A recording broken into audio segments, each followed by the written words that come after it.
healthy country means healthy people. It's a natural flow and effect.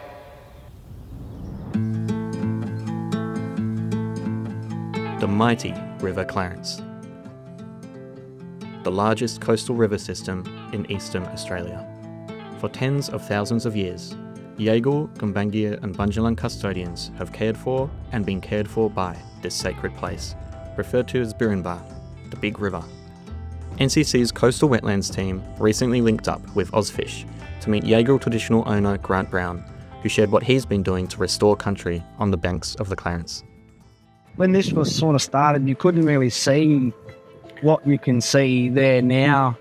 It was real dense and real thick with two major species of weed and some of these smaller trees. As you see them leaning over and struggling a bit. 6 weeks ago, they were pretty much dead. As you can see, the big dents we've been putting in along the way, it's just a matter of trying to maintain that and continue that on to then get the best outcomes for our salt marsh areas, our swampy wetlands. And then that will help create, riparian establishments, fish habitat. They all align somewhere, because if this is all unhealthy, that's all unhealthy. And it feeds each other. So once we come and spray, which is a targeted spray with minimal chemical, we then can hopefully restock these areas, or hope that some of our seed stock from the canopies that we got can enhance this later on once we establish the ground cover again. And what we can see here now is some good organic ground cover, which will then start breaking down, help establish some nutrients back into the ground, as well as provide some good sunlight and canopy for, again, our seed stock to hopefully reproduce. We want to come back in 5 years' time and hope that this area here is covered in our bush, in our tucker.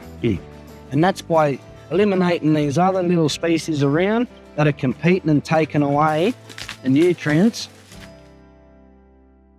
Now we have to have some sort of faith in the way nature does its thing, but we have to enhance that by human giving it back. We have to sow where we reap. We've reaped in all of our areas and never put back in. So my job and what I teach through my team is everywhere we reap, we must sow. What our knowledge brings to country, we did it for thousands of years. We managed it. Populations weren't so great, but still the strategies are still going to enhance the areas that we have an opportunity to save and protect. Hopefully they'll take all this modern way and technology, bring the cultural way into that thought process, and we'll start enhancing our country into healthy country. Healthy country means healthy people. It's a natural flow and effect. That's one of our key factors to our culture, is passing down that knowledge, storytelling, sharing that information that is very embracing, and it's pure. It's not fake, it's not nothing, it's pure. And that's the stuff that we as humans forget about through morals and values, because we start focusing on this, not this. Guarantee without protecting this here, we'll never be able to make this. Our ecosystem is the key to our futures.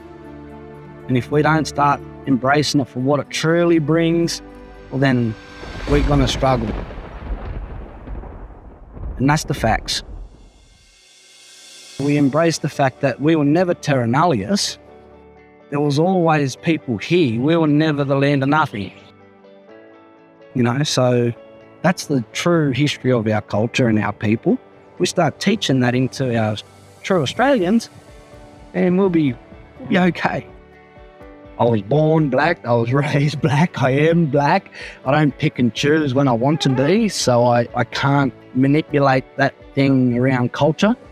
It's there, it's in me, and it has to be expressed, and it's probably naturally, I've seen it multiple times today, it just comes out in me. It's something I want to share with our country because it hasn't been taught in us. Hasn't been shared, hasn't been shown. How can we ever know if we don't know?